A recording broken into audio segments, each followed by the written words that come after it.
Pessoal, tudo bem? Hoje é dia 16 de junho, agora são quase 5 horas da tarde. Acabei de ver uma notícia que quero compartilhar com vocês. Vocês lembram lá atrás, quando nós falamos que o governo Dória havia feito um contrato com a China, gasto 550 milhões para comprar 3 mil respiradores? Lembram disso? Que cada respirador ia ficar mais ou menos 180 mil reais? Absurdo, porque aqui em São Paulo a gente conseguia adquirir o respirador na faixa de 60 mil reais, ou seja, o respirador ia ficar 3 vezes mais caro. Mas olha a notícia de hoje, eu estou aqui com só duas notícias só, o Yahoo e o G1, estão aqui na minha mão, ó. Acabei de ver. Vocês sabiam que esse contrato hoje foi cancelado? Foi cancelado. Olha só o que nós dissemos lá atrás, aliás já está sendo investigado pelo Ministério Público, já está sendo investigado pelo Tribunal de Contas, o negócio está complicado aqui para o governo. Vejam bem, não bastasse o cancelamento, o que aconteceu? No mês passado, algum tempo atrás, o pessoal já notou que o contrato estava com problemas, porque a empresa não entregava os respiradores. A empresa chama Hitchens Harrison, olha que nome importante. A empresa não entregava os respiradores. Então, para não perder todo o negócio, eles fizeram uma repactuação. Essa repactuação foi feita em abril, é isso, em abril. De 3 mil respiradores, eles passaram para 1.280. E pelo valor de 550 milhões, eles passaram para 240 milhões. Ou seja, nessa repactuação, o valor do contrato 242 milhões para se comprar 1.280 respiradores. Ok? Isso em abril. Não bastasse a repactuação, eles pagaram adiantado. Pagaram para a empresa Hitchens Harrison o valor de 242 milhões. Está escrito aqui. É a imprensa que comunica isso. Qual não é a surpresa? É que hoje eles cancelam esse contrato. Sabe quantos respiradores foram entregues dos 1.280? Não, 384. Dos 1.280 contratados, foram entregues somente 384. Eu fiz uma conta rápida aqui. Aquele respirador que a princípio ia sair por 180 mil reais, sabe por quanto saiu? Um pouquinho mais de, pela bagatela, 630 mil reais. Ou seja, ficou 10 vezes mais caro do que se tivesse adquirido aqui em São Paulo ou aqui no Brasil. Isso é o que o governo está fazendo com o dinheiro público. É por isso que nós, deputados do PDO, estamos em cima, estamos fiscalizando a operacionalidade desses gastos. Nós vamos em cima disso aqui. No meu entendimento, isso é muito grave, porque já foi para, mas o governo está sendo cancelado, o contrato está sendo cancelado, vai devolver o governo, vai devolver o dinheiro quando? Será que vai devolver? Vamos entrar com ação judicial, vamos correr atrás. 242 milhões foram entregues a essa empresa e a empresa não cumpriu o contratado. Quem está levando o prejuízo? Você, meu amigo, você, minha amiga. Nós, cidadãos, mais uma vez, ficamos com a bucha na mão. Porque o governo pagou o dinheiro que ele achou que tinha que pagar. 630 milhões, um respirador. Um abraço. Boa noite os web espectadores da Time TV, do programa Papo Reto. Bom, é só isso que a gente vê, né? Infelizmente, começamos até com um vídeo hoje falando de corrupção. Lógico, envolvendo o Covid, envolvendo o coronavírus, né? A pandemia, inclusive hoje o nome do programa, Pandemia ou Pandemônio. Estamos aqui com um convidado, Emerson Tawil, veio aqui abrilhantar o nosso programa, fazer os comentários deles. Muito boa noite, Emerson, é um prazer ter você aqui com a gente. Boa noite, Marcelo. Boa noite a todos que nos assistem. O prazer é todo meu. Obrigado pelo convite. Estamos aqui para tentar contribuir um pouco com a conversa e o bate-papo. Emerson, que é advogado também e vai trazer também as opiniões, né? Acho que a gente aqui, né, Emerson, como nós falamos até no programa lá, acho que a gente tem que ter todas as linhas, né? Porque vivemos numa democracia e às vezes a gente pode pensar diferente, mas nem por isso a gente vai brigar, né? Que é o que a gente tem visto mais hoje nas redes sociais. Eu ia apresentar o Ernesto, mas eu acho que ele deve ter ficado no trânsito, preso, né? Não está aqui o Ernesto Donizete, nossa dupla de 2, nosso trio de 3, é isso? Não, Amazor. Então eu vou apresentar o Amazor. O pessoal já está chamando de Amazor Bonner, né? Tá com uma foto, inclusive, uma foto nova lá, né? Verdade. Tá mais jovem, né? O que fez o Botox, foi isso? Não, mas, ó. Dá uma melhorada, né, no visual. Eu quero agradecer mais uma vez aí a participação no programa do Papo Reto. E boa noite ao Marcelo, doutor Emerson, Renan, pessoal de casa aí que está vendo pela web. E como o papo é reto, nós estamos aqui para informar, tentar orientar mais um pouquinho, passar as verdades que a mídia comum não passa, né? E a razão do programa é esse aí, é papo reto. Começamos com um vídeo dos parlamentares em defesa do orçamento, né? Brasileiro, como a gente inclusive falou também no programa, né, Emerson? O brasileiro tá meio ressabiado, né? A gente fala muito aqui eu gosto de falar muito o sentimento do brasileiro, do povo, né? O pessoal tá meio gato escaldado, né? Quando você fala parlamentares em defesa do orçamento, aí você começa a analisar quem são os envolvidos, né? Lógico que tem pessoas idôneas aí no meio, o próprio Sargento Nery, que é o presidente do PDO, né? Mas você vê ali que o negócio não tá... A ideia foi excelente, né? Quero mandar um abraço, inclusive, pro Sargento Nery, uma excelente pessoa, o Geomir e toda a equipe dele. Mas tem gente ali que você vê que tá meio quadrado, não tá meio... Tá lá, enfim, quer apontar, uns estão contra o Dória, outros estão... Lógico, nós precisamos, inclusive, né, o Amazon, precisamos de um PDO aqui em Santos, hein? Ou não? Essa questão da nova condição do político, né? Eu acho que o político, ele tem que parar com os antigos vícios, né? Porque a pessoa, quando é eleita, né, principalmente, seja deputado estadual, federal, seja qual for, ele não entra, ele precisa do eleitor na candidatura. Depois ele esquece e ele começa a fazer o que ele quer, o que ele acha. Ele não vem perguntar para o eleitor o que o eleitor precisa. E esse vício, né, eu acho que não é nem um vício, já é um estigma, né? Que vem acompanhando... Não, faz parte da profissão já, mas faz parte da profissão. Tem muitos que acham que ser deputado, ser vereador é profissão, né? Tem, inclusive, alguns aqui em Santos que querem se aposentar, né? Emerson, o que você acha desse... Realmente o PDO seria excelente, né? Mas... Está fazendo um trabalho, acho que está fazendo um trabalho, está apontando, pelo menos está apontando, né? Se tem um cunho político, lógico que tem, eles querem realmente estar, enfim, está na mídia aí, né? E eu acho que é isso mesmo. Esse é o trabalho. Eles têm que ser realmente fiscalizadores do próprio executivo, que usa o nosso dinheiro. E aí eles mostraram absurdos, né?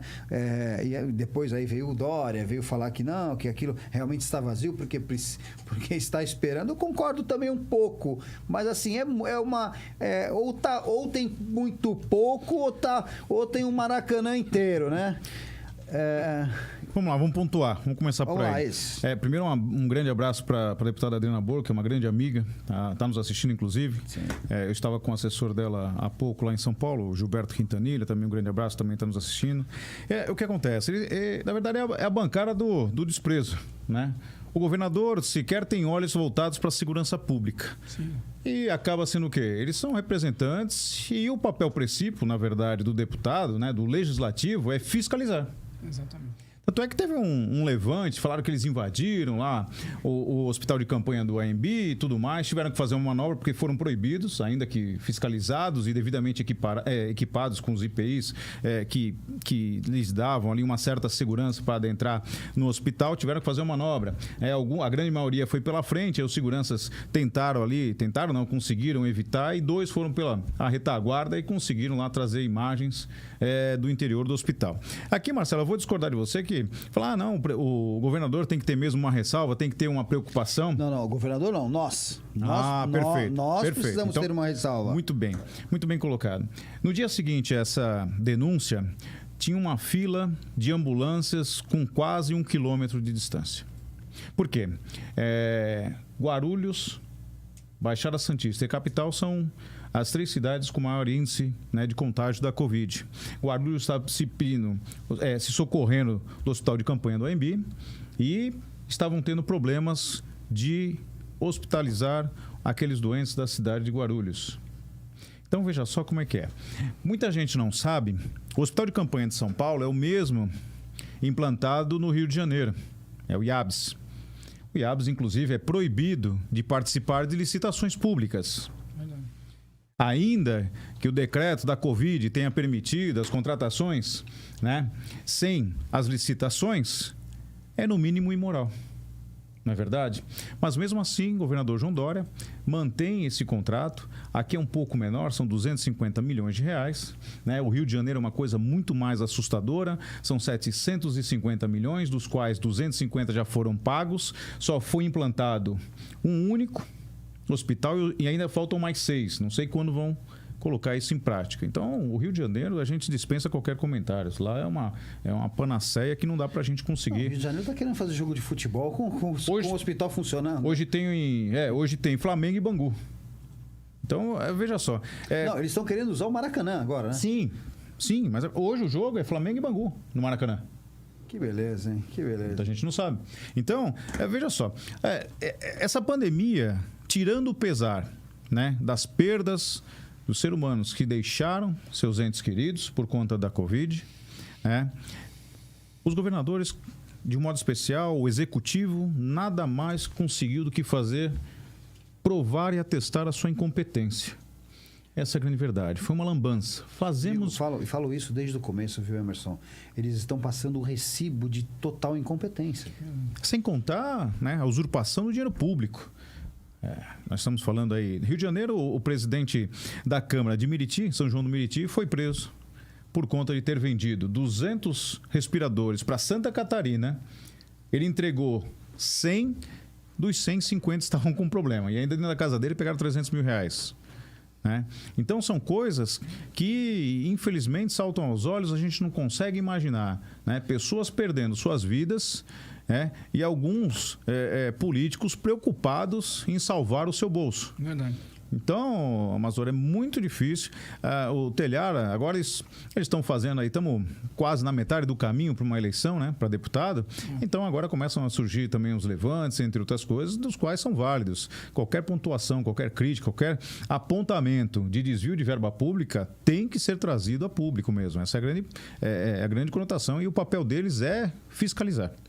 Não tem que ficar fazendo aquela moeda de troca. O governo tem maioria, tem tantos cargos, a gente sabe como é que funciona. E como você bem disse, o Amazônia é a mesma coisa. O político de hoje ele precisa se reinventar. A população já está cansada dessa moeda de troca, esse viés, né, da política antiga, aqueles vícios que já não colam mais. Então, a gente, até hoje eu estava conversando com o Luciano e também fiz a mesma conotação. Vocês precisam se reinventar. E é um papel muito difícil. É trazer uma proposta coerente, o eleitor tem que fazer pesquisas. A gente estava debatendo de que a dificuldade de uma sociedade como a nossa, que não tem capacidade de questionamento, tendo em vista aí essa cultura que se criou, né, com esse pós-democracia, essa cultura do assistencialismo em que o cidadão ele acaba tendo certas regalias, que não vejo como regalia, mas para quem é um pouco mais acomodado, surtem efeitos. Isso é a grande verdade. Então, a gente precisa se reinventar, precisa uma pesquisa muito melhor, mais aprofundada. Nós temos uma ferramenta hoje fantástica que é a internet, não é verdade? Então, quando você for votar, não é a troca de favor, Marcelo, você vai enfrentar isso, sabe o quão é difícil, porque às vezes você vai para uma reunião em que o sujeito fala assim, tudo bem, legal, voto em você, mas o que eu ganho em troca? E aí não dá para a gente imaginar, vou falar por Praia Grande, que eu moro em Praia Grande, o vereador ele tem apenas 2 cargos lá, né? São 2 assessores. E também é uma certa estranheza, a gente tem que fazer esse apontamento, esse direcionamento, de que o vereador da cidade de Praia Grande ele tem um salário de 10 mil reais. E os assessores, cada qual tem um salário de 24. É um tanto que incongruente, eu não sei, essa matemática... Queiroz está por aí, é isso? Não... A casadinha, né? Hoje tivemos deflagrado aí a rachadinha, perdão. Isso nós vamos falar já também. O Queiroz hoje teve aí a fatídica prisão. Se levou dinheiro e tal, tem que responder pelos seus atos, mas infelizmente a gente fala que isso é uma prática comum. Se hoje fizesse, né, chacoalhassem a roseira, né, do legislativo de um modo especial, você ia ver que a rachadinha existe até hoje. Não estamos falando que existe, mas veja só a incongruência. R$10 o vereador, 24 cada assessor. Será que vale a pena você ser vidraça, ser vereador? Então é no mínimo estranho. Né? Ou são altamente qualificados, né? E deveriam ser. Então, veja só, o vereador, desse exemplo que eu dei, o Marcelo, ele só pode se comprometer apenas com 2 cargos. E como é que o cara fala? Vai fazer o quê? Nós vamos fazer escola, vamos fazer... E não é. Isso é mentira. Porque depende, né, de um conjunto. As regras do jogo, a sociedade não sabe. E essa cultura do assistencialismo, infelizmente, tirou a capacidade intelectual e a capacidade de questionamento da sociedade. Isso é muito ruim. A gente não progride. A sociedade fica num fogo cruzado. O exemplo é a pandemia. Quando abriram os shoppings, aquelas filas quilométricas, assustadoras, a aglomeração de uma forma desordenada. Sim. E o que é isso? É o desespero. É a falta de informação, é a descredibilidade. Por quê? De um lado, nós tínhamos a política tensionando um cabo para um lado, um cabo para o outro. Aquela briga, cabo de força. Né? Um viés totalmente político. E aí, vejam só, os 2 estados que mais brigaram com o governo do estado, São Paulo e Rio de Janeiro, são os estados com maior índice de morte. Verdade. São Paulo gastou até agora 2,34 bilhões de reais. Não estamos falando de um valor insignificante. Muito dinheiro. Não é verdade? E aí nós temos exemplos aqui, vizinhos, ladeados a nós, aqui, nossa região sul, que é o Uruguai. Uruguai com cerca de quase 3 milhões e meio de habitantes, estão lá cuidando da sua Covid. E eles tomaram apenas 2 medidas. A primeira, fechar suas fronteiras, e a segunda, as escolas. Número de mortes até hoje, 23. A Venezuela ontem fez uma nota de repúdio à Organização Mundial da Saúde, dizendo que o Brasil é uma ameaça sanitária à Venezuela. Olha, veja só, é pífio até a gente... É um certo desprezo a gente tentar argumentar uma coisa com um país que vive um regime ditatorial e, diga-se de passagem, sem memória. O Brasil acolheu, vacinou, cuidou e vem cuidando de 264 mil venezuelanos que cruzaram a nossa fronteira para não passarem fome, para não passarem necessidade, vergonha, morrerem. Desumano. Isso também é característico de um país ditatorial, né? Isso é o arrepio da lei. Você citou algumas, né? Eu fui anotando aqui, né? Porque na verdade a gente vai falar aqui um bate-papo, né? Mas eu nunca a gente não tem uma base aqui, não tem uma pauta. Eu acho que é isso que a gente precisa. É dinâmico. Realmente bater um papo e conversar. Você falou inúmeras, eu fui anotando, né? O caso dos assessores é realmente duvidoso, né? Não que seja... Não, é estranho. É estranho, realmente é estranho. E a gente sabe que existe uma prática do... É por isso que quando você vê que uma gestão ela se perpetuou, mesmo trocando os nomes, ela se perpetua, o que acontece? Existe um acúmulo daqueles verdadeiros cabides, né? Existe um acúmulo desses cabides, porque um sai e deixa uma parte, vem outro e deixa outra parte. Quando se acumula, isso acontece aqui na cidade de Santos, né, Amazônia? Eu não estou querendo falar de Santos, eu vou tomar como exemplo porque é o que a gente vê aí pessoas sem capacidade, isso buscando no portal de transparência, tem nomes aí que estão há 24 anos, e você fala assim, onde é que está essa pessoa? Você não vê.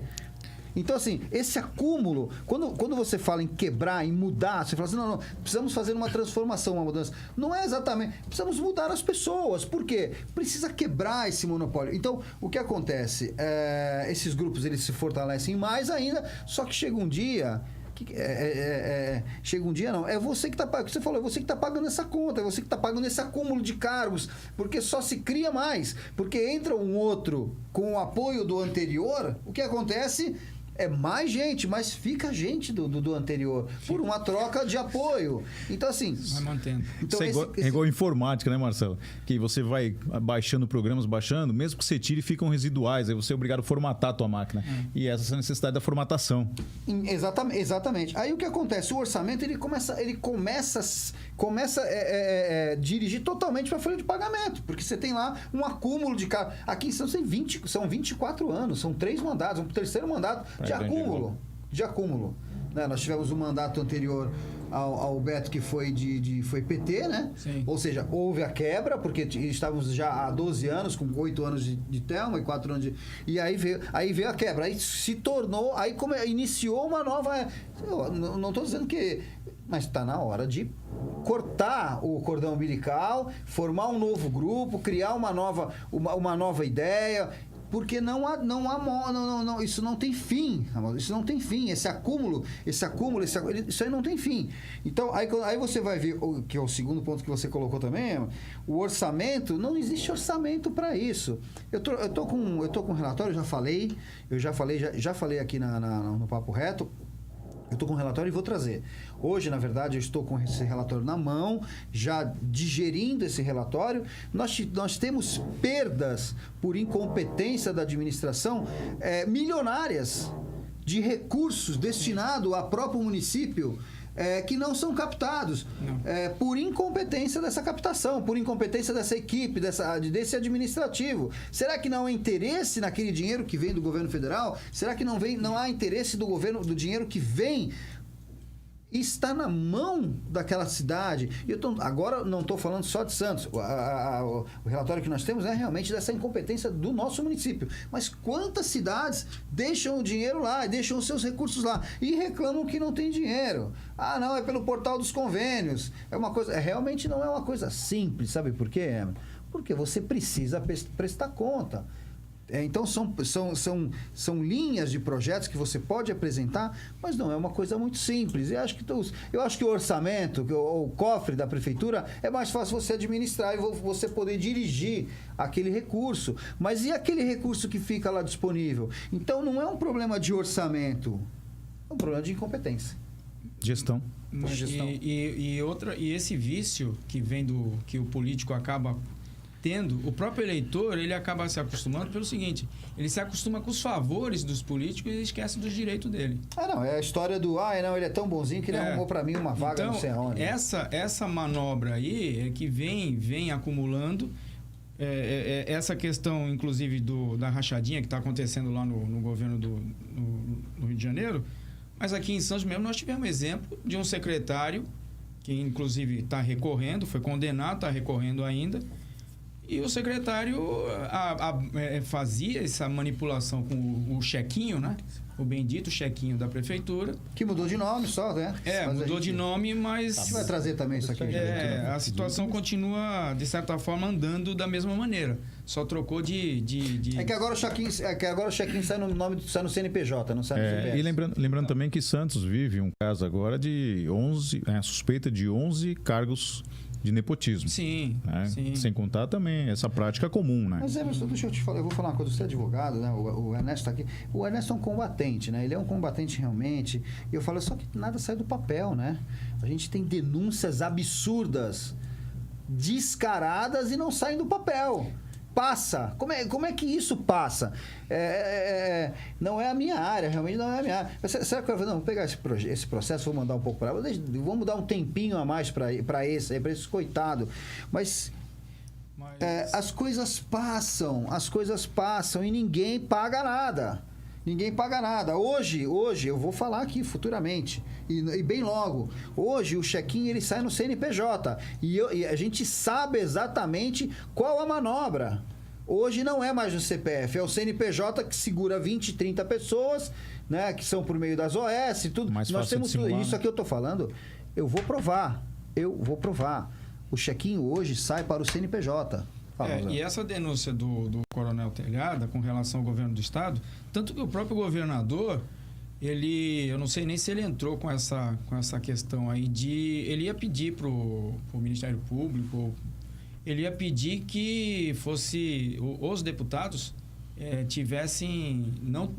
não fizessem mais essa fiscalização. Gozado, é que nem aqui na nossa Câmara.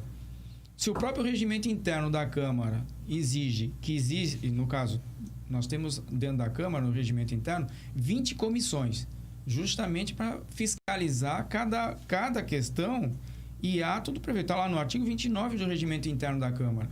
Quer dizer, então o prefeito vem e fala para os vereadores, olha, não aplica o que está lá no regimento interno da Câmara porque eu não quero. Não fiscaliza. E aí eu pergunto, essa situação também tem a Comissão de Finanças de finanças dentro da Câmara. É que o problema é que a comissão de finanças é muito maior do que a comissão de finanças. Agora, por que os vereadores, outra coisa, eles, dentro dessas comissões, vamos dizer que eles aplicam rigidamente o que está previsto no regimento interno. Mas é divulgado para quem? O que essas comissões estão fazendo? É retorno para o presidente da Câmara, retorno para o Executivo, para o eleitor? Isso fica onde? Vamos lá. Eu vou só passar o nome das pessoas que estão aqui. A Eliane Domingues está aqui, a Alessandra, a Cíntia, boa noite. O Gilson, boa noite, Gilson. Ali Azevedo, boa noite. Jorge Vicente também, ótima noite. Aí a Ale fala boa noite. A Denise fala boa noite, estou assistindo o programa da cidade de Lins. A Denise é a nossa super fã. Como é que consegue... Lins, lugar incerto e não sabido. Eu tinha um amigo que uma vez ele abriu um bingo, viu? O nome chama na Lins de Vasconcelos. Ficou engraçado, chamava o Bingo Lins. Bingo Lins. Virou piada, né? Mandar um abraço pro meu amigo Marcos, que tinha o Bingo Lins.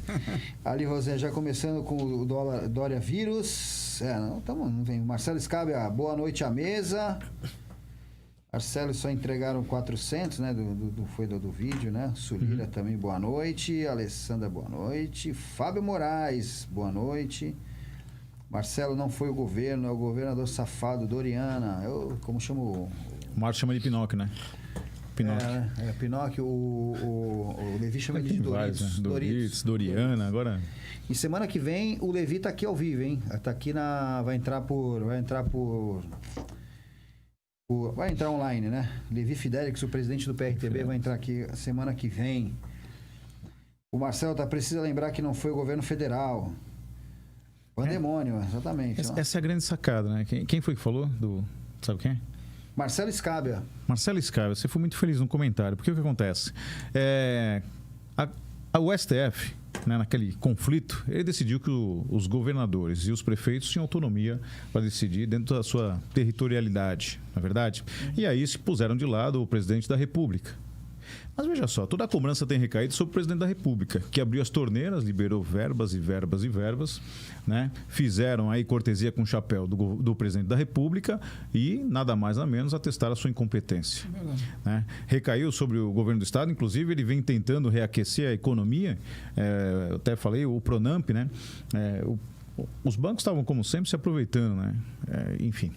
E aí ele fez uma grande sacada que eu achei que foi fantástica, né? Paulo Guedes teve essa visão futurística de liberar, né, 30% da arrecadação de cada microempresa, que é quem move a maior parte do PIB. Então, nós vamos ter aí provavelmente uma queda de 16% a 17% do nosso PIB, só por conta desses 3 meses. Que já estava excelente, né? Já estava excelente. E também lembrando que lá 23 de janeiro, salvo engano, o presidente da República fez uma advertência, em especial para o governador do estado de São Paulo e do Rio de Janeiro, para que não fizessem os carnavais. Sim. Por quê? Porque já tinha deflagrado a Covid na China e ele já tinha, inclusive, falado seria importante uma cautela aqui para a gente fechar já as fronteiras ou tomar um certo cuidado. E ninguém quis fechar nada, ninguém quis. O carnaval foi aí de vento em popa e aí sim, deflagrou-se lá no dia 18 de março a Covid. Para ironia de São Paulo, de um modo especial, o governador João Dória baixou o decreto, do qual dizia que toda morte suspeita no estado de São Paulo seria considerada por Covid-19. Quantas pessoas não morreram? Nós tivemos um caso que me chamou muita atenção, que foi um caso emblemático, que não foi em São Paulo, foi em Pernambuco. Era um borracheiro que teve um problema de uma explosão de um pneu de caminhão. Ele foi lesionado e, decorrente disso, ele acabou falecendo. Certidão de óbito, Covid-19. A esposa e o irmão vieram a público e fizeram uma denúncia. Falaram, meu irmão não tinha Covid, meu irmão explodiu o pneu, ele acabou sendo lesionado por conta disso, em decorrência da lesão ele veio a óbito. Quantas mortes não foram computadas na Covid? De modo especial São Paulo, né? Que falou assim, qualquer morte suspeita Covid. Sem contar que pessoas com outras enfermidades estão sendo colocadas juntamente com os infectados pela Covid-19. Nós tivemos um caso recente de um sogro de uma amiga nossa, uma advogada, que tinha tido um AVC e colocaram ele juntamente ele ficou na UTI, juntamente com os enfermos de Covid. Outro dia, Marcelo, eu estava conversando com um amigo que é médico da rede pública. Ele estava falando assim, pô, o pessoal fala tanto, né, que as UTIs estão carregadas com 70%, 80% e até 90%, alguns casos isolados, 100% da totalidade de vagas ali da UTI. Ele falou assim, ó, se fizerem um histórico, uma pesquisa dos últimos 5 anos, vão perceber que sempre teve a UTI com a sua capacidade de 80% utilizada. É corriqueiro, é comum.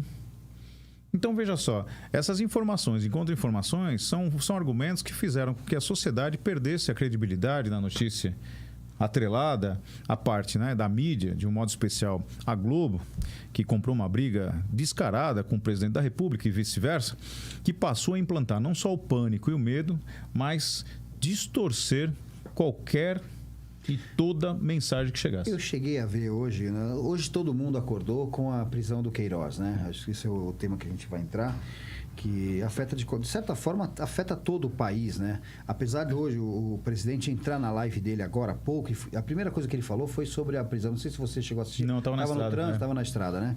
Mas a primeira coisa que ele falou, assim, eu não vou falar muito sobre isso, vou iniciar só, mas quero colocar...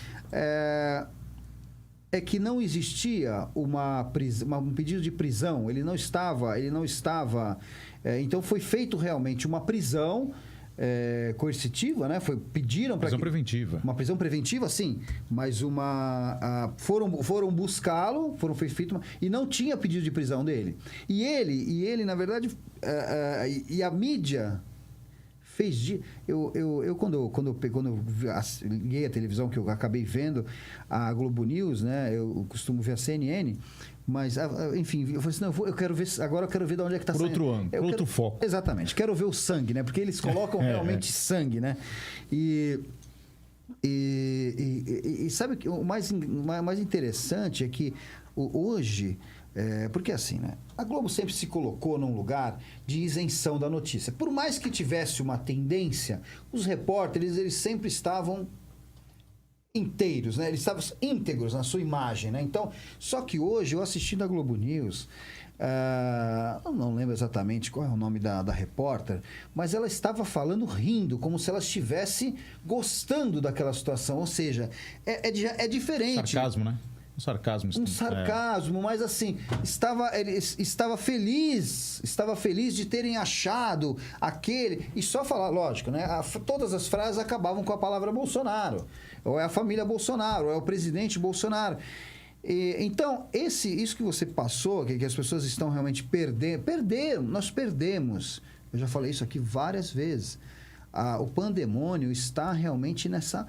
E estava comentando com um amigo meu, agora há pouco. Existem países no mundo, por mais que você por mais que as pessoas não conheçam, existem países no mundo que não conhecem a Copa do Mundo de futebol. Por quê? Porque o país não se interessa. Então acaba não... o próprio carnaval do Brasil é um carnaval do Brasil porque o Brasil gosta de carnaval e porque o Brasil divulga o carnaval. E lógico, isso não estou nem aqui... falando mal sobre o canal. Não. A TV, ela ganha com isso. Enfim, todos ganham. O país... Agora, é lógico que isso está no mundo inteiro, mas existem lugares, e o Brasil... Existe esse sangue na TV, né? Criado por uma briga política. E aí você começa a olhar todo o entorno. A gente já mostrou aqui várias denúncias, o Emerson, sobre... decorrentes desse vírus, né? Que foi o hospital do Rio de Janeiro, enfim, todas as denúncias do hospital de Rio de Janeiro, das empresas que foram contatadas e não tinha ninguém na casa, que era mentira, que ninguém assinou nada, que os orçamentos de cobertura eram falsos. Então, juntando tudo, eu acho que a gente tem um problema muito maior do que um simples vírus, né? A gente tem hoje um problema muito maior do que um simples vírus, que é realmente essa briga de poder. Lógico, na Itália aconteceu, deve ter a briga deles, na Itália aconteceu, morreram pessoas, aqui vão morrer pessoas não pelo vírus, vão morrer pessoas por causa dessa bagunça. Eu tentei buscar uma outra palavra para falar, podia falar zona, né? Que isso aqui é uma zona, né? Mas Tá uma bagunça. É incompetência. As pessoas não conseguem mais discernir, não conseguem mais ter a certeza do que elas têm que fazer. Se tem que botar máscara, se tem que tirar máscara, se tem que fazer teste, se tem que ir para o hospital quando sentir uma tosse, se tem que medir a febre. Aí vem... E a curva? Então, é uma quantidade... O vento faz a curva, a verdade é essa, porque... É uma quantidade de informações, cara. E tem o prejuízo... Tudo deturpado por uma situação, por uma outra situação. E o prejuízo, principalmente para a classe menos favorecida, né? Que nem aqui em Santos mesmo. Você vê que eu coloquei Desculpa, mas você vê que eu coloquei algumas coisas aqui, a gente mesmo está, de certa forma, perdido. Mas... E esse é o sentimento do povo, Amazon. Esse sentimento que o povo acaba alimentando, eu penso da seguinte forma. Nós temos 3 poderes constituídos no país.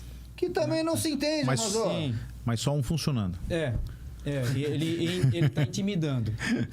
Então, o que a nação fica olhando? E isso aí nós comentamos no programa, acho que há 3 meses atrás, que se os poderes não se entendem e quem tem que direcionar uma condição de ordem pública, né, o poder público é que tem que falar para a nação, olha, o caminho é esse aqui, e eles ficam nessa pandemia eu acredito até com uma forma uma condição egocêntrica de cada um, né, porque eles querem dizer quem manda mais.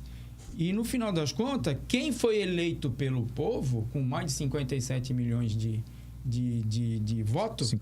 58 milhões de votos, ele está preso e ele não pode determinar nada porque o STF vai e acaba suspendendo uma decisão dele. Agora, voltamos para a nossa esfera municipal, né?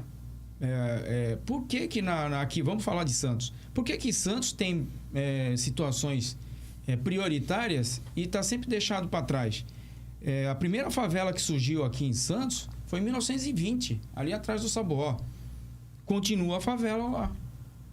A favela as maiores favelas em palafitas aqui na América Latina está aqui em Santos, São Vicente, no Rio do Bugre ali, que entra aquele braço de mar ali do canal do estuário. Quer dizer, e ali mora mais de 20 mil pessoas. E o prefeito manda essas pessoas ficarem em casa. Quer dizer, ali só está uma condição de contaminação por conta do Covid, e o restante das contaminações que existe ali naquele local, porque ali não tem saneamento básico, o pessoal não tem banheiro adequado, porque vai tudo para o meio do rio. É situação subhumana, né? Sim. Um caso à parte. E o pior, quantos vereadores estão ali dentro daquela região ali, porque a Zona Noroeste concentra hoje mais de 120 mil habitantes ali, porque a Zona Noroeste compreende, inclusive, São Manuel e Jardim Piratininga. Isso. Quer dizer, hoje estão construindo uma ponte lá que vai ligar o São Manuel com o Bom Retiro. Mas espera um pouquinho. E o restante do que precisa ser feito ali? E os vereadores, e eu acredito que... eu estive fazendo um levantamento de todas as sessões de vereadores aqui em Santos. O que eu me surpreendo, as proposituras diárias que os vereadores apresentam para o Executivo. Diariamente. As maiores proposituras que todos os vereadores insistem já me deu luxo também de ter essa pesquisa. É fantástico. Então, mas qual é as grandes proposituras que entram na Câmara todo santo dia? Todo santo dia. Limpeza de bueiro, poda de árvore, troca de lâmpada, reparo de ruas, jardim, reposição de grelhas, jardins. Quer dizer, são coisas que... E outra coisa, o que eu fico observando é por que existe, então, secretário adjunto, 500 chefes atrás dele, que o vereador precisa fazer um documento, um requerimento para mandar para o executivo cobrar o cidadão que ganha para fazer aquilo, e o vereador é que tem que chamar a atenção, ou alguém tem que levar para o vereador tomar uma providência. Quer dizer, esse ritmo que a Câmara adota para conduzir a própria condição dos vereadores, eu acho que os vereadores tinham que ter iniciativa em cima de quê? Olhar porque para isso que eles são representantes, eles foram eleitos para isso, inclusive para fiscalizar o executivo. Mas espera um pouquinho, todo dia sessão da Câmara, é que eles não leem mais, porque tem limites hoje de apresentar, eles falam quantas indicações tem, quantos requerimentos tem. Um bloco, né? É um bloco. E não lê mais como era antigamente. Porque supra-sumo. Antes lia. Cada documento ele lia. Hoje não é lido mais. Mas os vereadores só pensam nisso? Mas então, Amazon, esse é o grande problema, né? Essa dicotomia que a gente vive.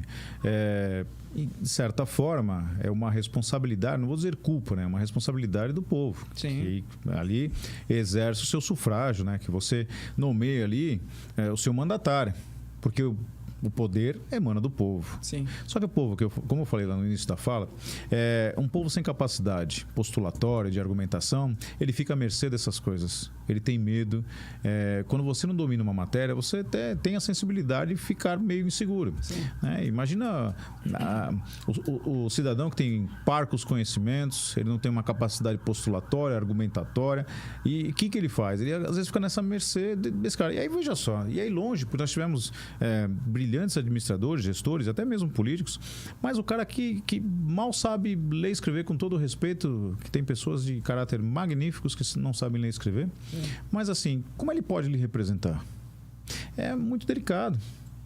Por quê? Ele vai ter que fazer uma corrida muito maior do que um outro que tem uma capacidade intelectual mais adiantada para poder... E aí é nesse intervalo, né, nessas entrelinhas, que acaba se corrompendo. Verdade. Porque ele aprende toda a regra de uma forma viciada com quem já está lá. Eu digo que o legislativo, via de regra, é uma danceteria, em que a música já toca há anos. E quem entra ou dança aquele ritmo está fora do jogo. Essa é a grande verdade. Então, são engrenagens, como o presidente da República vem enfrentando, para tentar fazer com que elas pelo menos diminuam, para depois fazer o papel reverso, é muito difícil. O presidente da República não consegue governar, por quê? Porque, infelizmente, nosso Congresso Nacional está habituado com a via de mão dupla. Ou seja, o presidente tem que ter maioria no Congresso, em contrapartida, cargos comissionados liberados, ministérios liberados, e assim que funciona. Verdade. Então fica muito difícil. O cara trouxe uma proposta de idoneidade e está enfrentando o que está enfrentando. Ele tem um jeito peculiar, ele tem... eu vi hoje na rádio que, na verdade, ele pensa com o estômago. Né? Ele, às vezes, ele não pensa o que fala.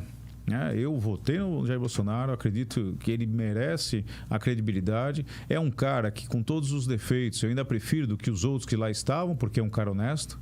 Verdade. Então, a gente sabe que o dinheiro público está lá. Tanto a estimativa para a pandemia do governo federal é de 100 bilhões de reais de gastos. Olha só. Eu fico imaginando se essa pandemia tivesse vindo na gestão antiga. Da onde eles iam tirar dinheiro? Não ia ter de onde tirar dinheiro, porque nem para roubar ia poder. E hoje, além de falar que hoje o próprio STF é o Tribunal Superior Federal mais caro que existe no mundo, né? E aí que tá, né? Em suas despesas. Muita gente não sabe.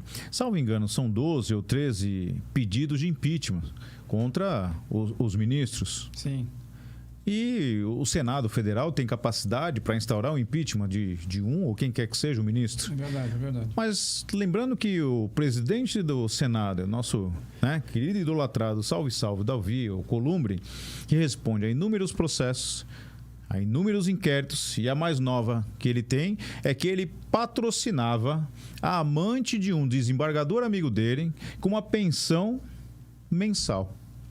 Poxa, Marcelo, você fica custeando a amante de um amigo seu. É difícil entender isso. Qual era a intenção disso? Né? Ou era ou era uma participação ali, não sei. Enfim, fica difícil. Uma participação profissional, né? Não.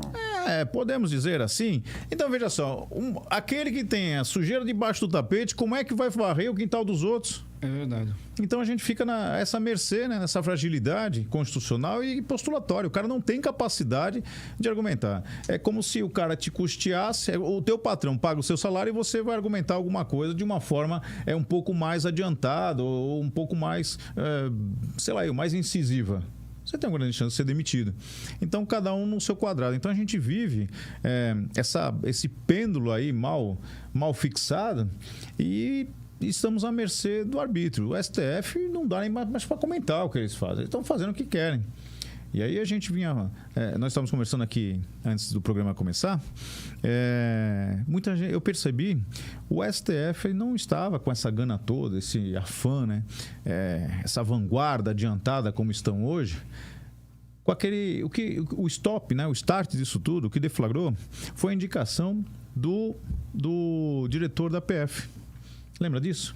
Que o STF proibiu, que não tinha nenhuma argumentação fatídica ali, de direito até mesmo, que ele não pudesse ocupar o cargo. E o presidente, eu acho que ali ele pecou. Porque ele retrocedeu e a partir dali foi o termômetro para o STF. Falou, olha, ele recuou. Vamos avançar terreno. E a gente tem visto cotidianamente, diuturnamente, o STF, essa prisão hoje do Fabrício Queiroz, nada mais foi do que uma afronta. Porque nesse mesmo caso, existem mais outros 26 deputados do Rio de Janeiro que respondem a esse inquérito por conta da rachadinha.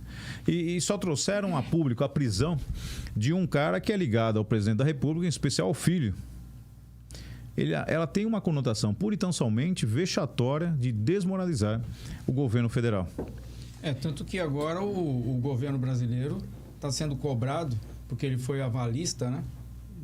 De empréstimos aí. Empréstimos e alguns imóveis. E BNDES, né? Tanto que tem uma lista enorme de valores. Petrobras, 62 milhões, Embraer, 49 milhões, Queiroz Galvão, 22 bilhões, Odebrecht, 18 bilhões.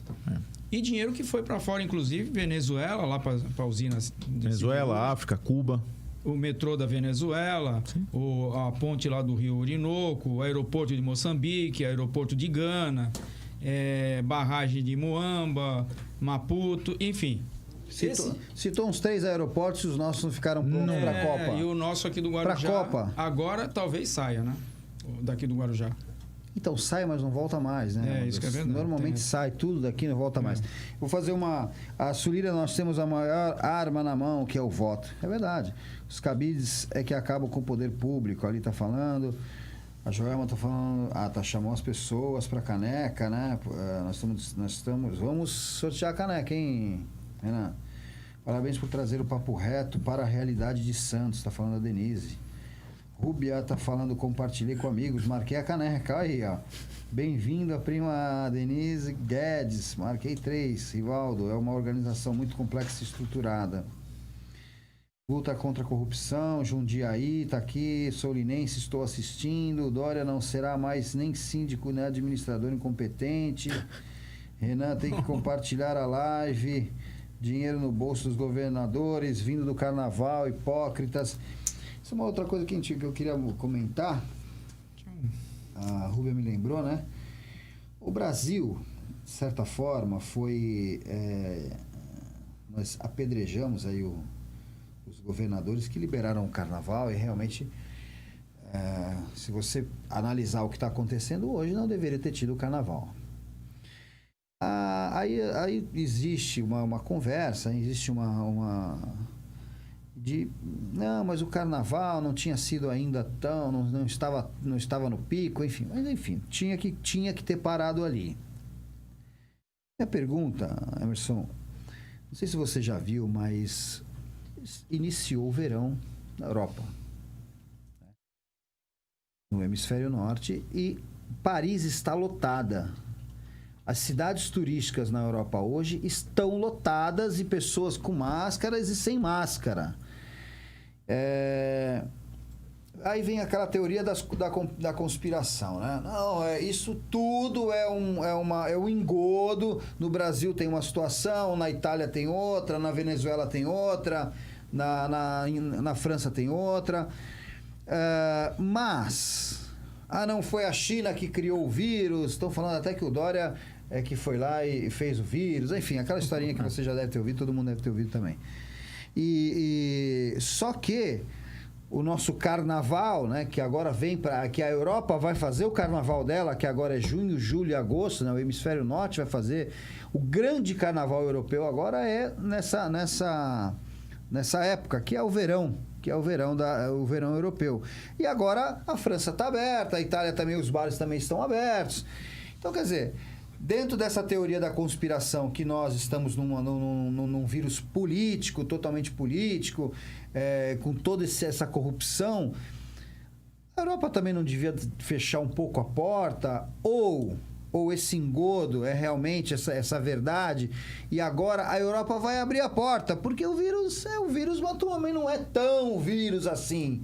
Ah, não, agora baixou a curva. Não, baixou a curva, mas não sei se você viu o vídeo que publicaram, Paris lotados, os bares nas ruas, os cafés, os cafés todos lotados.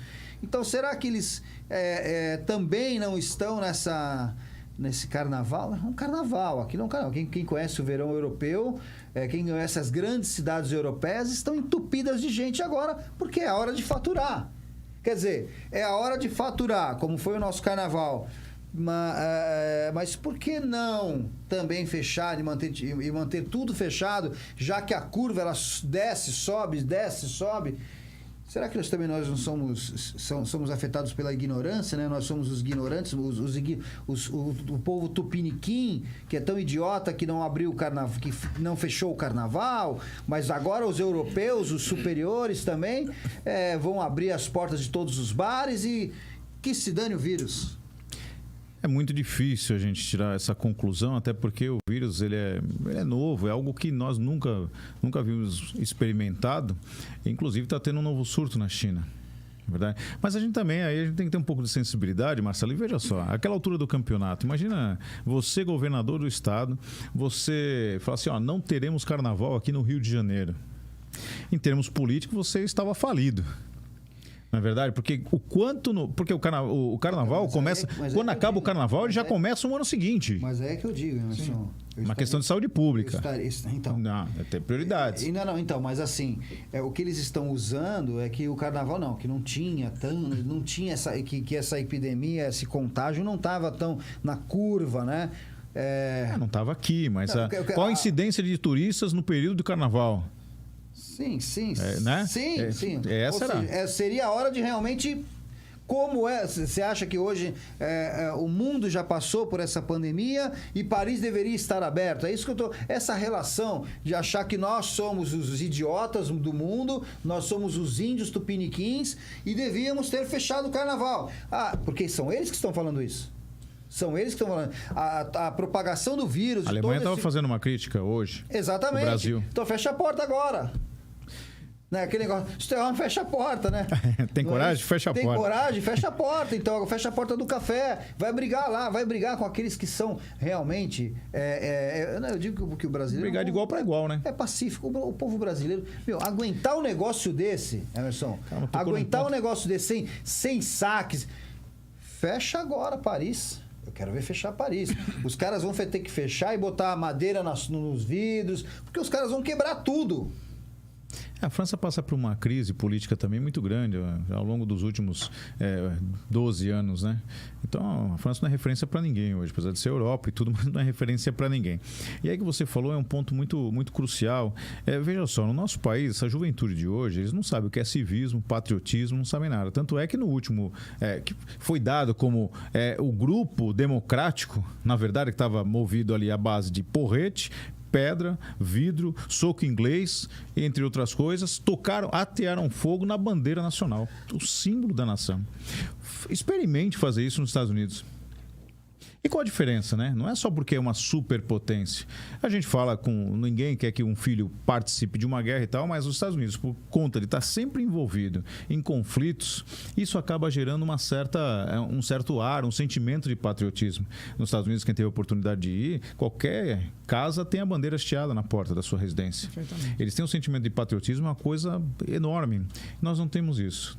Nós perdemos. Isso foi tolhido do povo, e eu acho que é uma coisa muito saudável. Eu vivi esse período no final, assim, já da ditadura, era muito pequeno, mas a gente lembra, na escola, por exemplo, a gente entrava em forma, coluna por cabelo, sabe, as minas alinhadas, saia abaixo do joelho, entre outras coisas, e no nacional, entre outras coisas, o SPB, né, Educação moral e cívica. Educação moral e cívica. Aí o cara fala assim, amanhã é feriado, sexta-feira, feriado, beleza e tal. Feriado do quê? Não sei, dia, 21 de abril.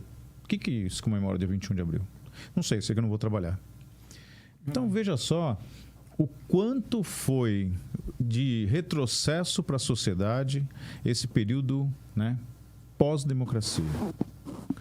E voltando até no comentário que o Marcelo fez, com relação às verbas, né, que os municípios deixam de arrecadar em benefício da sociedade, com relação a essas verbas que vêm do governo federal, exemplo, a gente tira, dando movimentação para isso, que o próprio Ministério da Justiça, junto com a Secretaria Nacional de Segurança Pública, disponibiliza verba para o município investir na segurança pública. Isso aí é um tema, viu, Mazor? Isso é um tema que nós vamos trazer para cá.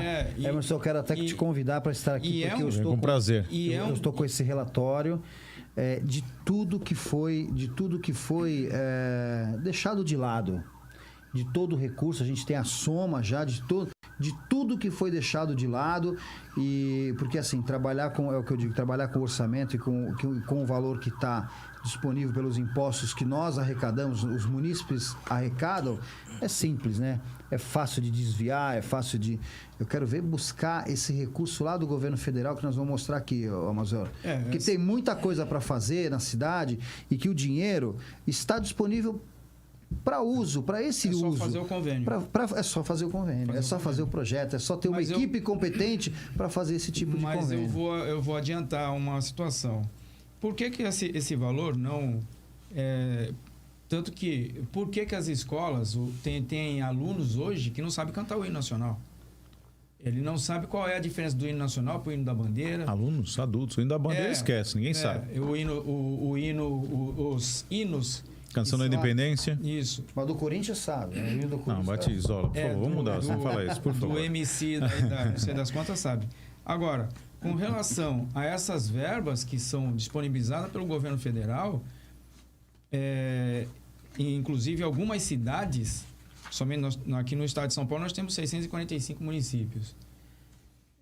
Muitas guardas civis tiveram uma evolução muito grande não só na sua estrutura de operacionalidade, mas na sua estrutura de capacitação do seu efetivo, com o dinheiro que veio do governo federal. E é sucateada, desculpa te interromper. A grande maioria das cidades, principalmente da Baixada, é sucateada. Não, aqui é aquele detalhe. Por que não se faz esse convênio? Porque não tem como desviar o dinheiro para outro lugar. Os auditores do Ministério da Justiça vêm na cidade para saber aonde foi empregado, se veio dinheiro, se foi comprado material. Haja exemplo do que eu já tinha comentado lá em alguns programas atrás também, do próprio programa CRAC É Possível Vencer aqui em Santos, não só aqui em Santos, mas aqui na região. O programa CRAC É Possível Vencer, ele foi um programa muito bem elaborado, onde eram três secretarias envolvidas, saúde, ação social e mais a Guarda Civil, que dava o fechamento do trabalho do programa. Qual o resultado desse programa aqui em Santos? Para que as pessoas entendam um pouco do que a gente está falando, existem recursos, existem módulos que os ministérios, o governo federal, são recursos destinados a municípios. Sim. Só para que as pessoas entendam, né? Às vezes não dá para... São recursos destinados a municípios. Só que esses recursos, eles têm um carimbo. Esse recurso que está disponibilizado, que está disponível para o município, tem que ser investido nisso, X, na saúde, na compra de equipamentos. Existem vários módulos e são destinados a carimbos. A carimbos que a gente diz são dinheiros que são destinados única e exclusivamente para aquilo. Sim. Para compra de equipamentos ou mão de obra, para todos. Cada ministério, então a saúde, o Ministério da Saúde dirige para a saúde, o Ministério do Turismo dirige para o aumento do turismo daquela região. E o que acontece? Se você não tiver uma equipe dentro do seu staff, sim, que possa fazer, que tenha capacidade para elaborar um projeto, elaborar a documentação necessária para isso, você não consegue pegar o recurso. Não é uma coisa simples, porque demanda realmente uma coisa que o pessoal não gosta muito, que é o trabalho. Demanda um trabalho técnico, conhecedor. Eu posso dizer, Emerson, porque na verdade, nós aqui temos uma entidade esportiva, que é a Confederação Brasileira de Mountain Bike, e nós fazemos convênio através do portal dos convênios. Não é realmente uma coisa simples, é uma coisa realmente carimbada. A prestação de contas é muito rígida. Então, o que acontece? Eles não vão buscar isso. Por quê? Porque não é fácil, não. É um recurso realmente bem travado. E o que eu digo, é muito mais fácil você trabalhar com o orçamento, com o cofre da sua casa, né? Sim. Que é o cofre da prefeitura. Vai lá, pega o dinheiro, paga aqui, me devolve um pouco aqui. Então, assim, só para que as pessoas entendam o que é isso. Muito dinheiro, muito. Eu vou mostrar aqui todos os detalhes. Muito dinheiro disponibilizado pelo governo federal para a nossa cidade não foi aproveitado. Não foi aproveitado. Então, não dá para dizer não tem dinheiro. Não tem empenho das pessoas que trabalham na administração hoje. É como o terceiro setor, né? Muita gente não sabe. Existe uma quantidade de dinheiro público disponível para o terceiro setor, que são as ONGs, as OCIPs, isso. E por conta do quê, Marcelo? Eles não sabem reunir a documentação necessária, porque ela é burocrática, até porque você falou, é direto do governo federal ou mesmo do governo estadual, mas ela é tão rígida que ela tem uma certa sistemática, ela reúne uma documentação que não é tão simples, mas quando você pega aquele fio da meada, que você consegue reunir sua documentação e ela está perfeita, está em ordem, não existe nada de ilegal nela, consegue fazer captação. Princesa de Mônaco, por exemplo, já deixou no país, acho que 2 ou 3 anos consecutivos, uma quantidade, né, em espécie razoável e retornou para ela por conta das OCIP, o terceiro setor não ter capacidade de reunir documentação, né, de preencher os requisitos para poder fazer valer daquele dinheiro. E ninguém divulga isso. É uma coisa de suma importância. O terceiro setor faz um papel social fantástico. Né? São entidades autônomas que não dependem do Estado, do município, a não ser para fazer esse viés ou esse mesmo o convênio, e nada mais que isso, eles têm vida própria. Então é muito bacana isso. E é pouco difundido nas cidades. Eu tenho um trabalho, enfim, eu trabalho com esporte.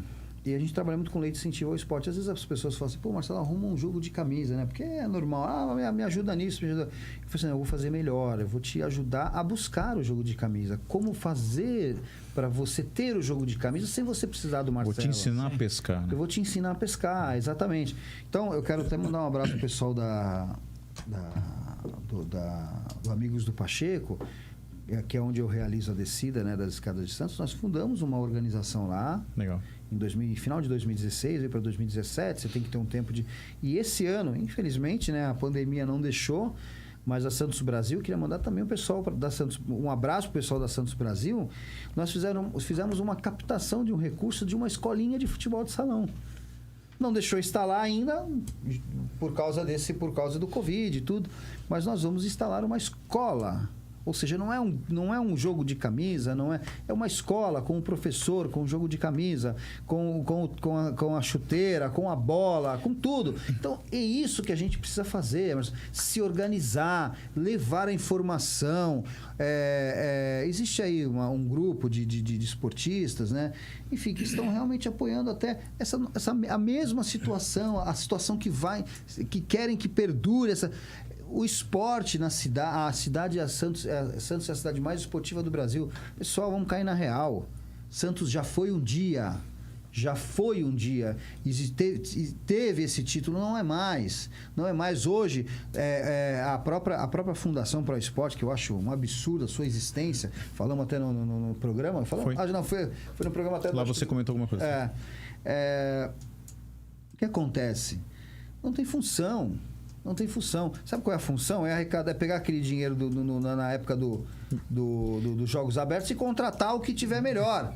Né? Então, ou seja, e o munícipe? E nós que pagamos o imposto?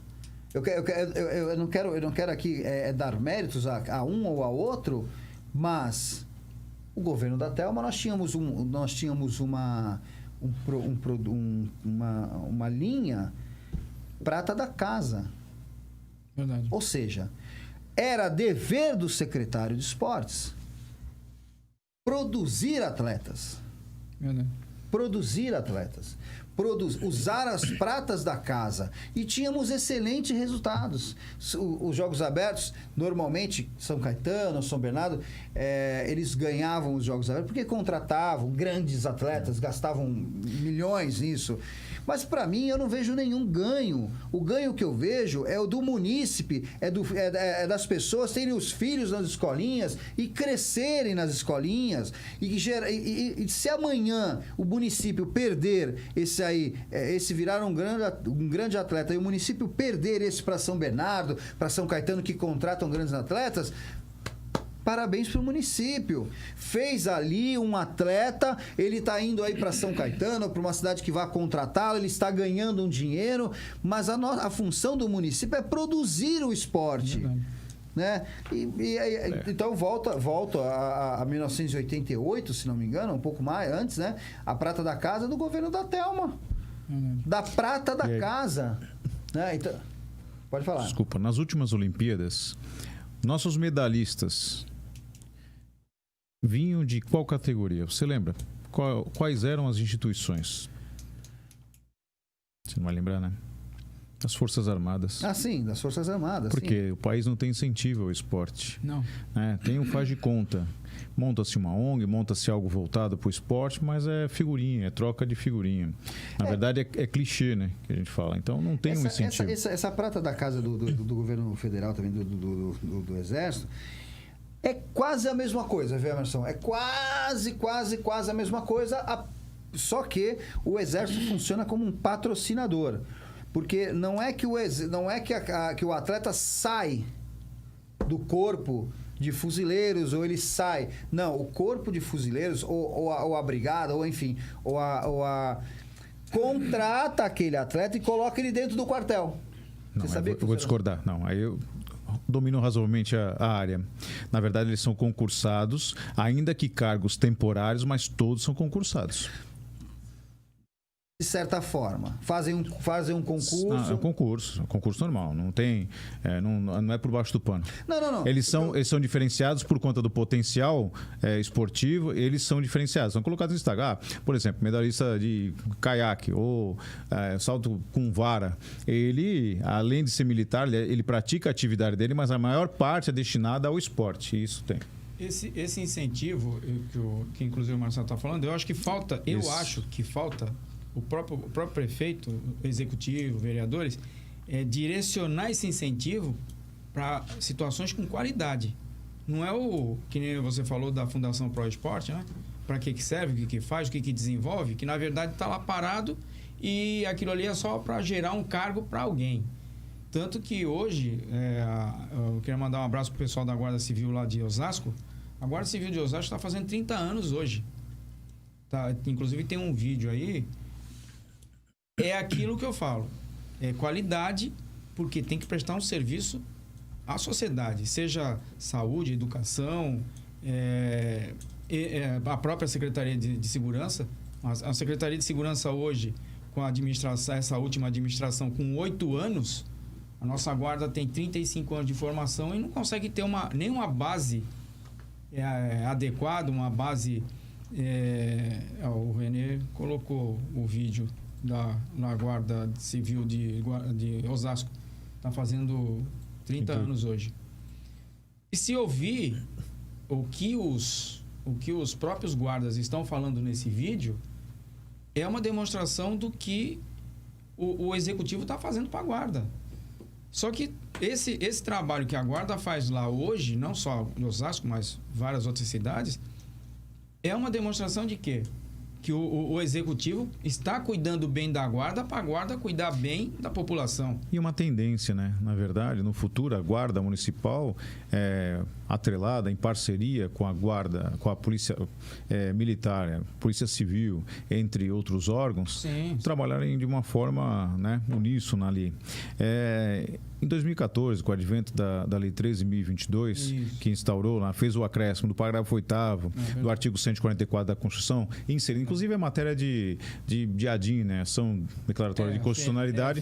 Até outro dia eu travei uma discussão na rádio em que 2 pré-candidatos meio se insurgiram contra por causa do episódio, inclusive, fatídico, isolado, daquele surfista que teve aqui em Santos, que acabaram quebrando a prancha, entre outras coisas e tudo mais.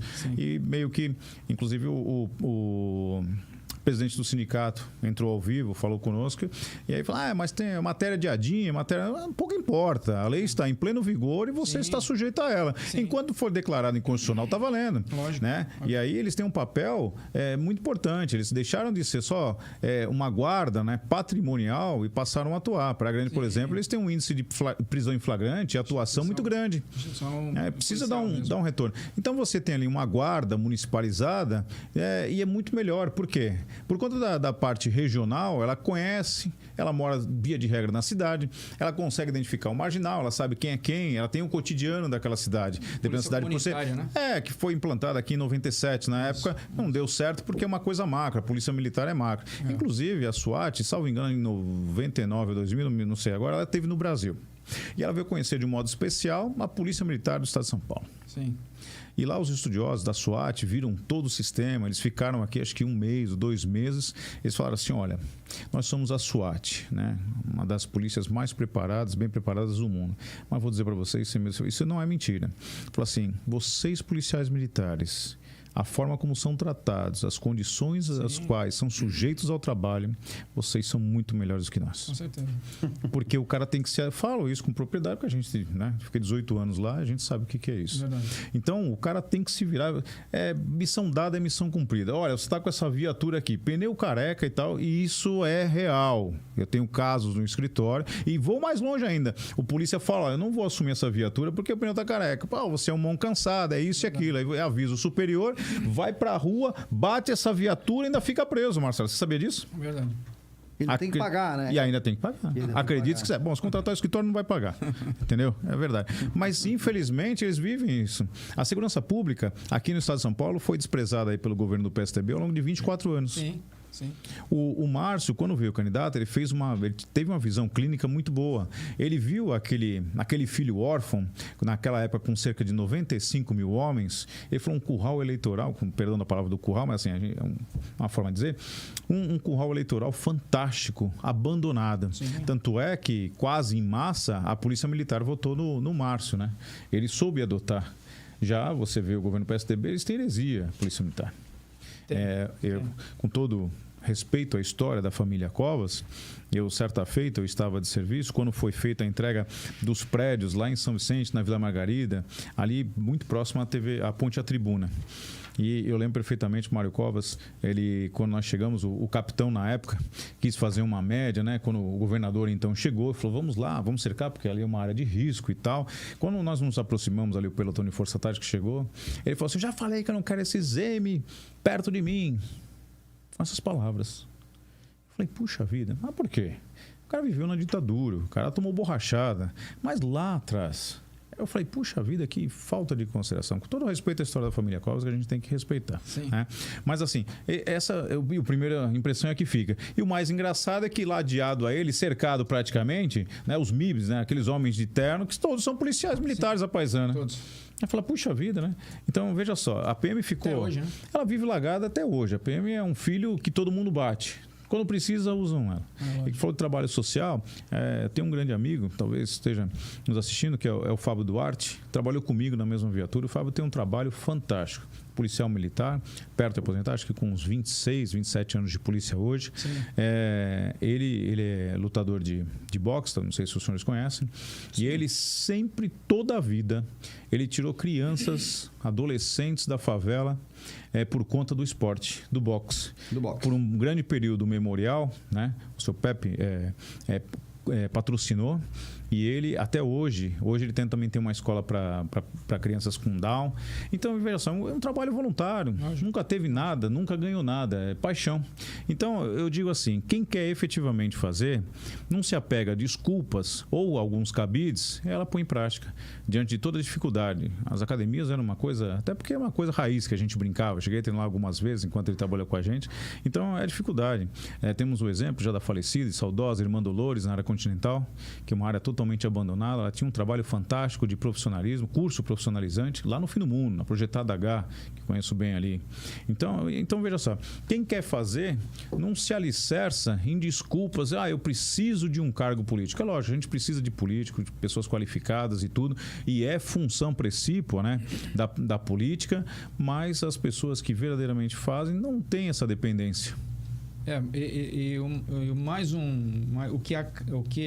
Os políticos, vamos falar dos políticos, né, eles percebem essa diferença, essa dificuldade que vou falar do eleitor e ao mesmo tempo do munícipe, né?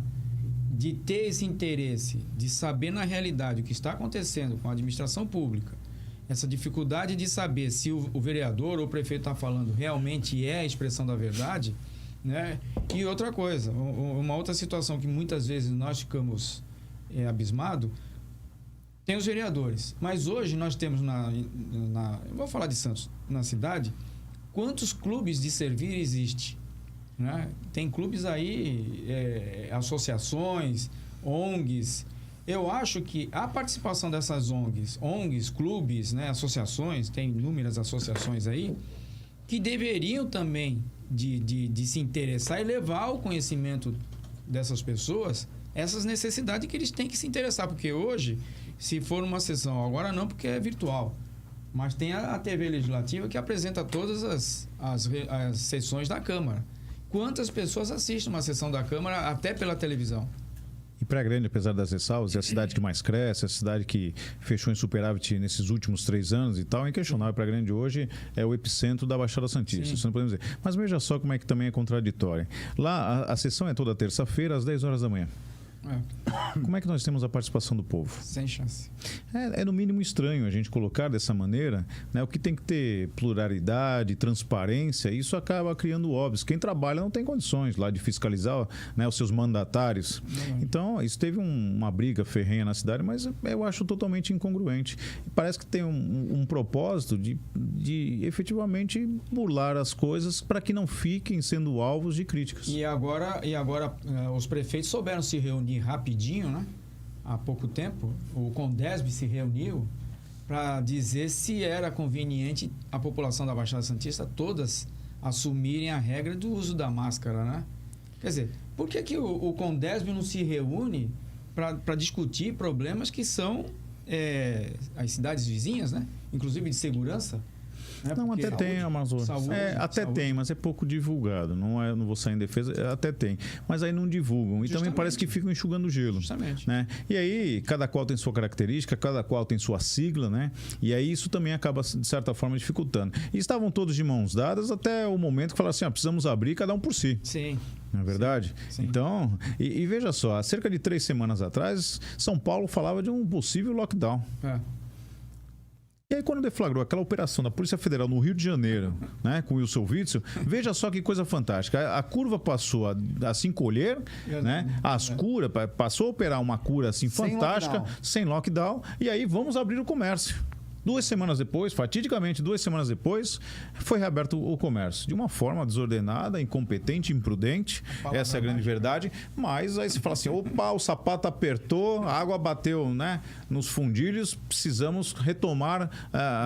Virou meme. Não sei se você viu o avião da Polícia Federal pousando. Não cheguei a ver. Não viu? Não vi. Eles pousaram, o avião pousando, e falou assim, bom, aonde o avião pousa, ele acaba com as mortes, né? Chega 1.200, 1.177 mortes no Rio. Já não eram mais... Tinham errado. Tinham errado.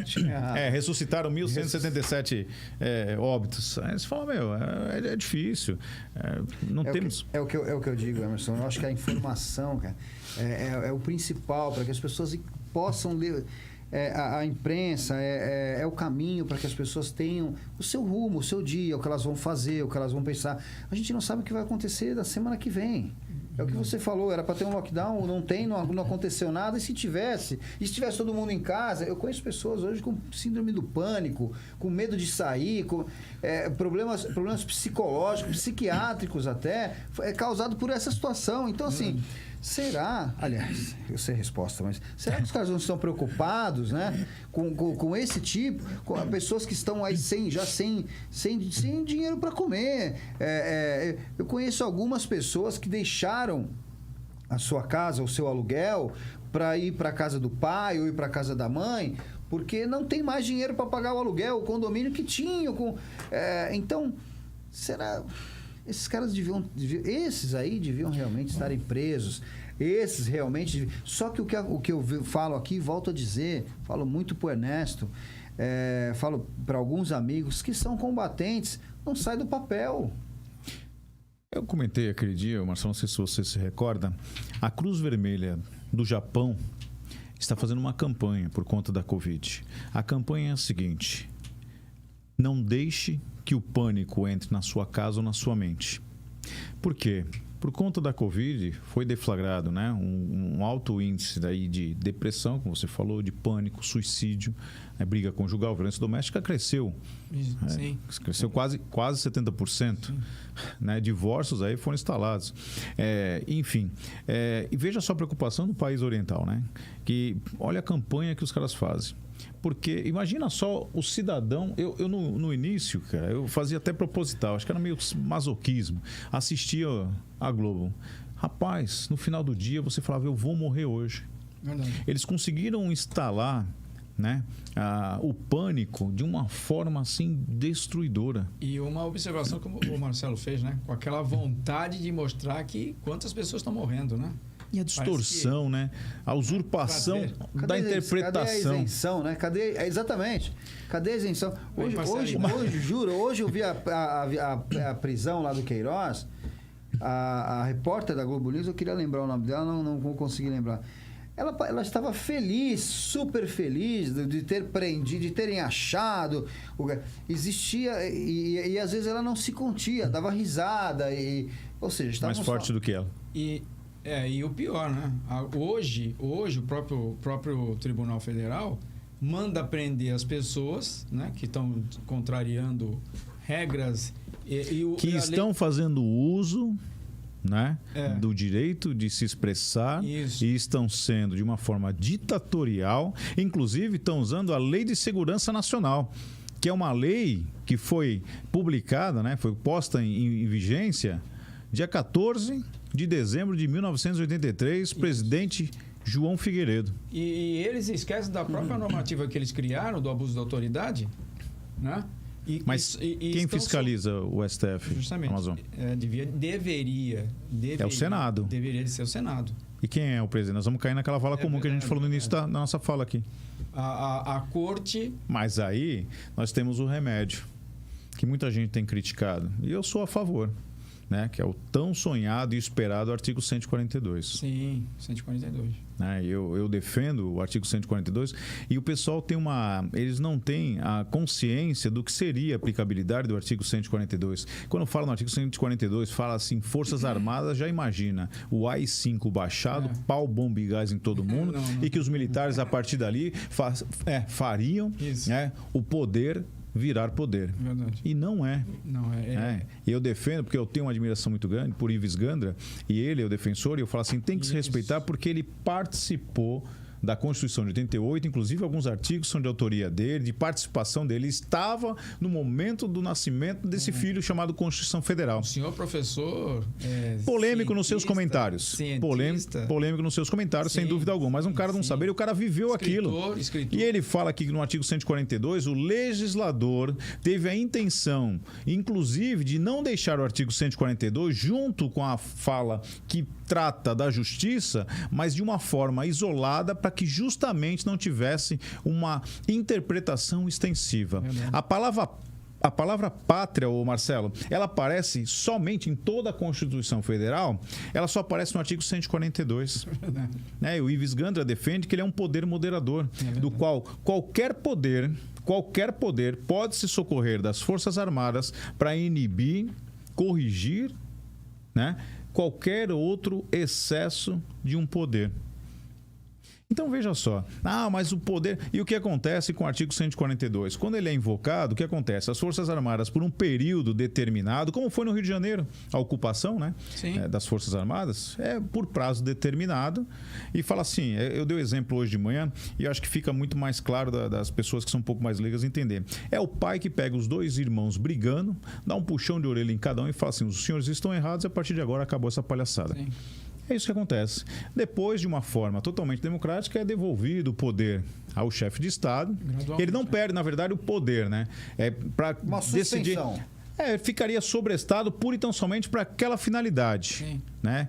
De um fim específico. Então, veja só, inclusive vou mais longe. O presidente da República, diante dessa discrepância, dessa dicotomia jurídica que a gente está vivendo pelo STF, ele pode dissolver o STF, oficiar a magistratura para que mande para ele 33 nomes com um grau de 15 a 20 anos de experiência, de magistrados experientes. Sim. E ele faz essa nomeação e o prazo por até 8 anos desse mandato. Veja só, muita gente não sabe disso. Isso a Globo não... Isso a Globo não mostra. Não mostra, né? Assim, eu acho assim, para chegar nesse nível é uma coisa até perigosa. É de verdade perigosa, né? Porque ali já... Mas nós estamos vivendo, e como falou, o STF tem colocado diuturnamente aquele termômetro testando o presidente da República. Ele é um cara que eu posso dizer, com todo jeito, que eu ouvi na rádio, até foi o Datena, Luiz Datena, que falou que ele pensa com estômago, não é verdade? Mas ele é um cara plenamente democrático. Eu falei naquele dia também, volto a repetir, ele tem nas mãos todos os ingredientes para baixar um decreto e governar de uma forma ditatorial. Sim. Mas ele não quer. Não quer fazer isso. E veja só, na verdade, quem era certo passou a ser errado. Marcelo vai se lembrar porque há pouco tempo atrás, as manifestações eram manifestação pró-Bolsonaro. Sim. Hoje passaram a ser manifestações antidemocráticas. Veja só a troca da palavra.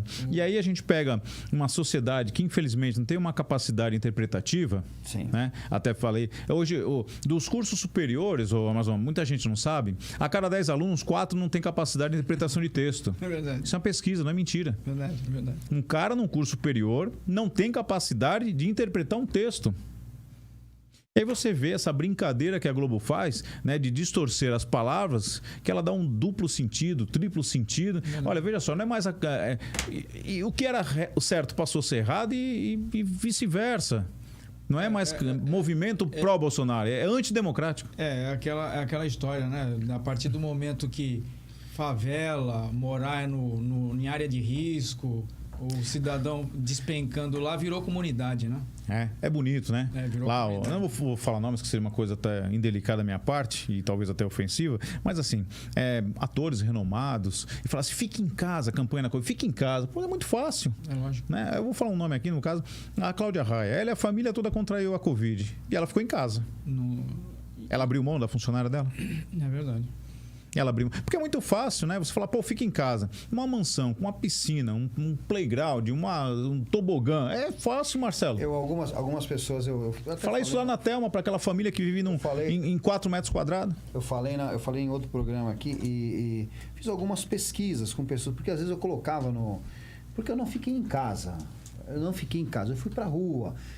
Eu vim trabalhar todos os dias.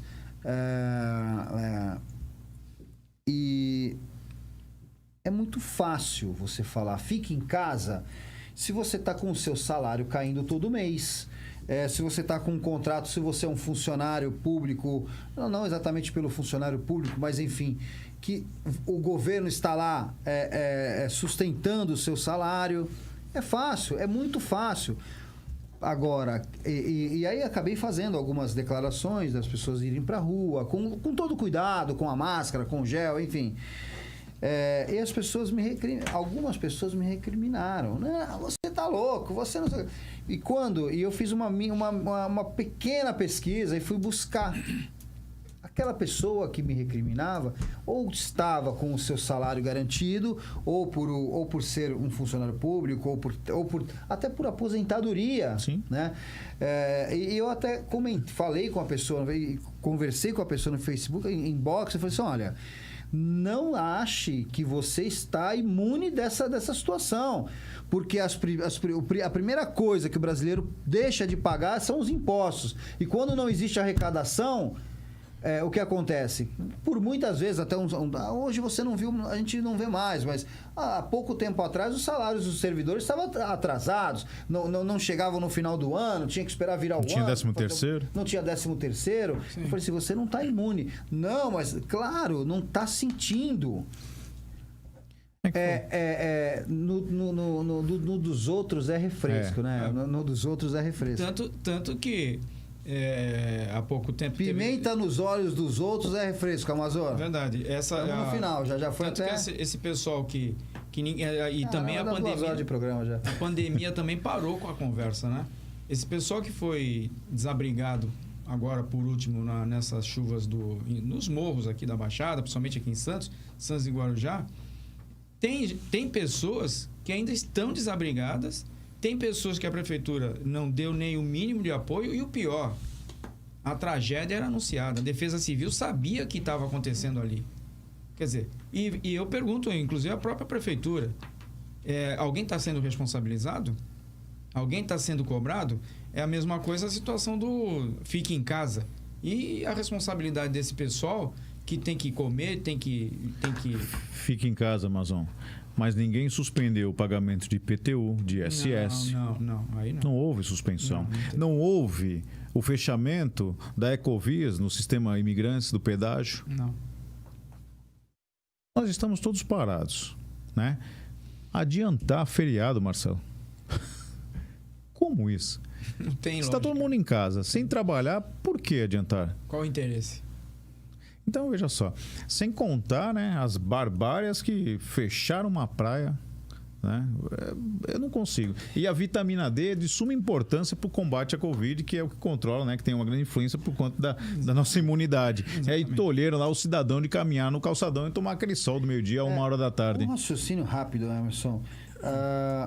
Se eu tenho um comércio, normalmente eu assumo um IPTU, por mais que o IPTU seja do proprietário, caso eu não seja o proprietário do espaço, mas vamos dizer que eu seja, ou que seja ou que não seja.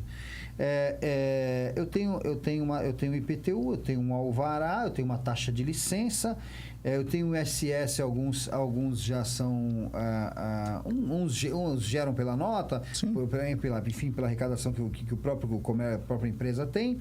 Taxa de bombeiro, taxa de limpeza, taxa A partir do momento que você, que é aquele cobrador daquela taxa, me proíbe de utilizar o meu local, o meu imóvel e trabalhar, eu deveria estar isento de todos esses impostos, ou não?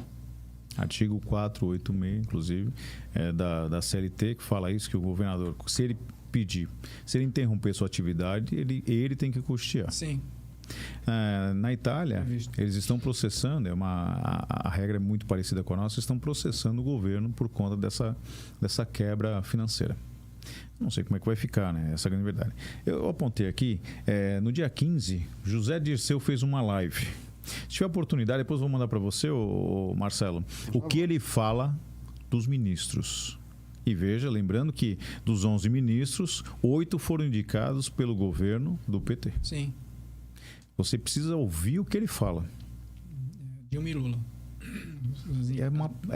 É de surpreender. Não que eu goste de Zé Dirceu, não, até porque não é referência, né, para nada, mas assim, quando você ouve de um cara como o Zé Dirceu, que fazia parte, né, desse esquema, é de verdade assustador. Eu vou mandar para você. O áudio eu tenho, mas tem a imagem também se puser no YouTube aparece. E quem conhece a história de Zé Dirceu? A biografia do Zé Dirceu, mas eu posso dizer para você, com tudo isso, assim, tem que se respeitar, não enaltecer, mas tem que se respeitar. Veja só, quando deflagrou toda essa operação aí da Lava Jato, ele não fez delação, não. Verdade. A hombridade do cara, fez coisas erradas, mas ele não... O Gedel também é outro.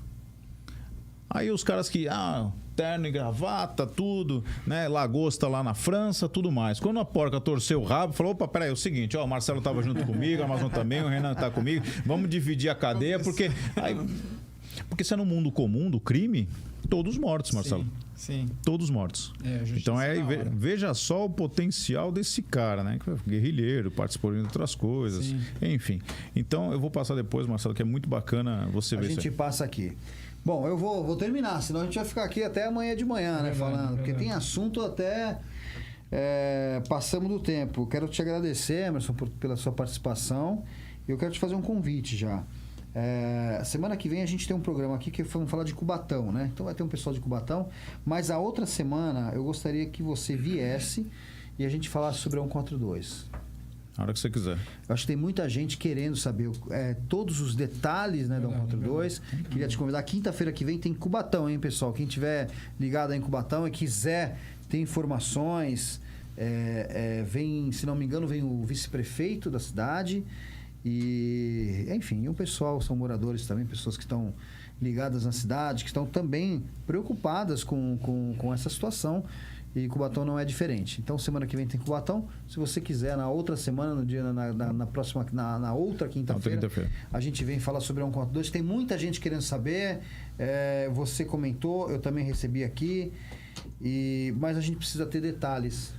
A gente precisa conhecer. E realmente conhecer a verdade, porque existem várias formas de falar e a gente está vendo aí que a mídia ela se perdeu. Não é que ela se perde, né? Aquela frase, como é que a gente sempre fala aqui, a imprensa ela publica até a verdade, desde que você pague. Então, assim, não estou generalizando, até porque existe uma imprensa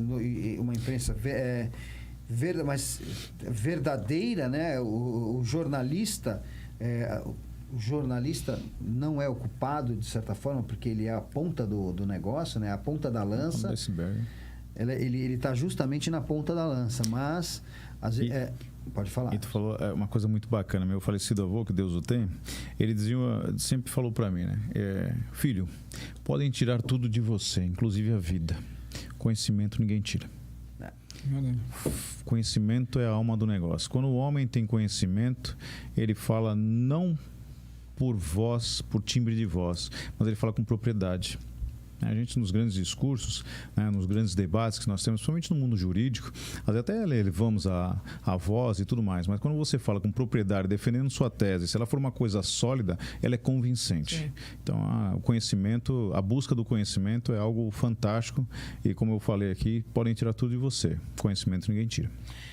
Vamos lá. Então, eu acho que... Amazor, pode dar suas... considerações e peraí, pessoal, que nós vamos sortear a caneca. Senão vai dar briga aí, Marcelo. O Marcelo Scaba tá falando assim, chama o Pieruzzi. Tá chamado, viu, Marcelo? Avisa lá o Mano, que ele está convidado para o programa de terça-feira, Luiz Pieruzzi. Vem falar de Cubatão aqui também, da Nega Pieruzzi, da saudosa Nega Pieruzzi. Nossa mãe.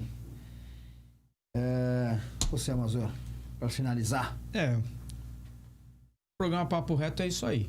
Trazer verdade, informar várias situações que a sociedade desconhece e algumas situações acabam deixando de lado, né? Porque acho que não é prioridade. Mas eu continuo falando que hoje nós não podemos abraçar as pessoas, mas nós podemos abraçar as causas. Eu acho que aqui a gente pode abraçar as causas. A gente pode sim, Amazônia. A gente põe uma máscara, passa um gel e tudo, a gente pode abraçar todo mundo. Emerson, você? Só agradecer, Marcelo. Obrigado pelo convite aqui, ladeado aqui pelo Amazon. O Renan ali escondido, o cérebro de tudo isso aqui, né? Agradecer a quem teve a paciência de nos assistir. Verdade. Né? Então, não é um bate-papo, é um conhecimento, uma fonte de conhecimento. A gente trocar informações é sempre muito bacana e tentar contribuir de alguma forma com o pouco que a gente conhece. Obrigado mais uma vez, Marcelo, e a todos que nos assistiram. Bom, então amanhã tem sextou ou não?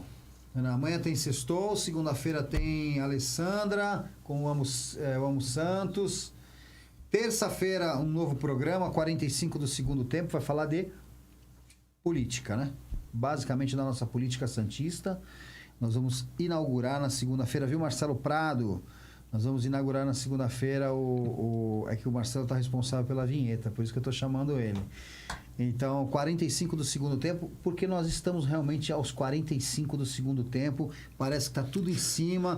Se não houver, inclusive... Já estamos na prorrogação, eu diria, mas tudo bem. Exatamente. E se não houver, então, ainda esse adiamento das eleições, estamos mais em cima ainda. Até porque não se sabe, né? Não, eles vão decidir se vai estender o prazo no dia 30 de junho.